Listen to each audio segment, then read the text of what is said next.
Some stories are too painful to tell, but they must be told. Have you ever heard of Mary Turner?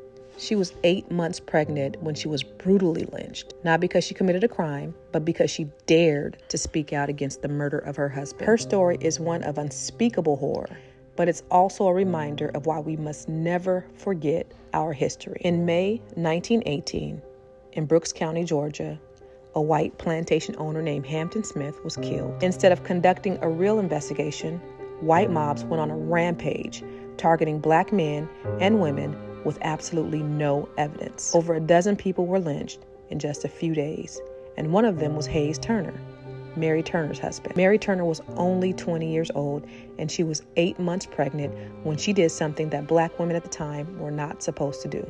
She spoke out.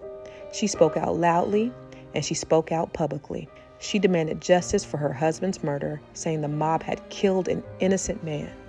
And for that, they turned on her. The next day, a mob of white men kidnapped her.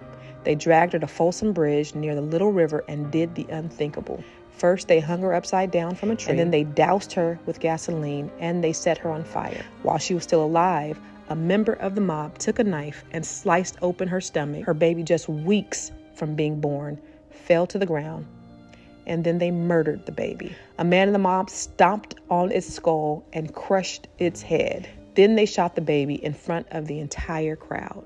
And if that wasn't enough, they fired hundreds of bullets into Mary Turner's burned body. And guess what? Not a single person was arrested. Not one. And after this massacre, many black families fled Georgia in fear. But Mary Turner's story, it didn't die with her. In fact, her name became a symbol of the fight against racial violence. Years later, her murder was included in the NAACP reports about lynching, helping to push for anti-lynching laws, though it took 100 years for lynching to finally be recognized as a federal crime. Today, a historical marker stands in her honor in Brooks County, Georgia, reminding us that we can never forget our past. Yeah, Mary Turner's story is painful, but her strength, her courage, her voice, it all matters. And it's up to us to keep saying her name. This is why history matters. This is why we cannot stay silent. So drop a thumbs up in the comments if you believe her story needs to be told, and share this story to make sure Mary Turner is never forgotten.